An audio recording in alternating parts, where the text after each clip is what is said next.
Hello everyone, I'm Shakir. Today I am not so happy because I cannot use those models that I really liked. I mean, few days back, Claude Fable 5 was released. At the night I was using it, I almost, generated a website in one single shot. The website was pretty cool, very premium aesthetic.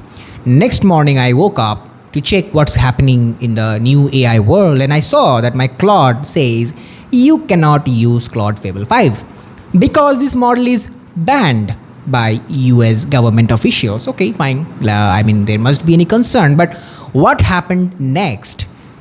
The new GPT model was about to launch and now it is not launching. That's so sad. I mean, the great models are not coming because of these country restrictions. If I ask you, give me 5 names of AI companies, I know what you will say, like GPT, Gemini, Grok, Anthropic, and maybe like a Chinese company like Kimi. So you can see the majority of the AI companies that they are from US. And there are also some great, amazing Chinese companies there for AI, like you can think about Alibaba's Qwen model. That's pretty cool. They have Minimax, amazing.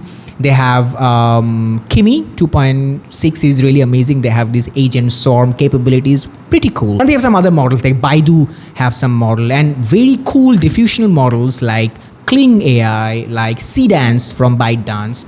They are also great. Can you sense what is happening? Like, there are American companies, there are Chinese companies. I mean, all the big and great AI companies are, belong to these countries. You know about Manus, right? A Chinese originated company registered in Hong Kong. It was almost taken over by Meta. It was like the deal was like this close. I mean, even for a few days, I used that model inside Meta network. I mean, in Meta ads, they had Manus. But Chinese companies or Chinese government officials actually banned this Manus deal. So this is interesting that the countries are actually restricting the AI models. I mean, this AI race is getting interesting day by day. The American companies are restricting American AI models. Chinese companies are doing so. This is interesting and also a matter of worry that what if you build your company's total dependency on a single model, maybe like a Claude model. Maybe you use Claude Fable 5 for a great output for your services. But suddenly, if that model is banned, will your company still running? You can think like, yeah, I will switch the model, but still it's a huge shift. So this is an interesting game. I don't know where this AI battle is going, like who will be winning. I don't know. A few days back, a really interesting thing happened. A Japanese company launched a new AI model, a Tokyo-based company, and guess what? The name of this company is pretty close to my name. My name is Shakir, and the model name is Sakana. Its full name is Sakana Fugu.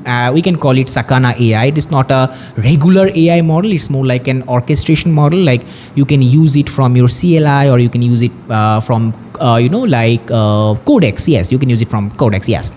So I'm happy because new companies are coming from different countries. So if all the countries actually launch their native and indigenous AI models, that's going to make a balance. There are some more great companies. One is Mistral AI, that is from France. There is another good company like India. I have recently seen they have Servam AI. I mean, pretty cool company. They have this native language responsiveness.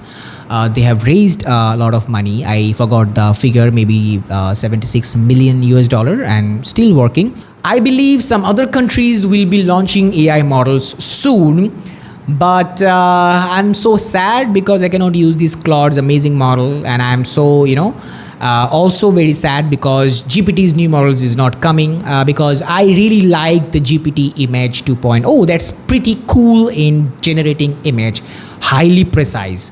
But I don't know the best version of these will come or not. Maybe they will get restricted, or maybe they will give us a refined version of it to use. At least, I mean, at the end of the day, we are users. They are big companies, big governments, we don't know. But my take is, first of all, the access should be for everyone, at least for testing, to evaluate, to to give better feedback, because an AI is as good as its feedback. If you give an AI a great feedback, it will be making better. And so thank you guys for watching it. I mean, I don't know where this AI battle is going, but I will keep track on it. If you guys think that these updates and these things are very overwhelming, do subscribe my channel, because I will be making things simpler for you. I will do the research on my own. I will do the heavy lifting for you. And make sure there is a Discord link in the comment section and also in the description. So make sure you join my Discord server. There I'll be sharing my prompts. There I will be sharing my resources and my own thinking and updates. So make sure you join there. It's absolutely free. And if you have some questions, you can actually go and ask there. So make sure you subscribe and join my Discord link. Bye bye.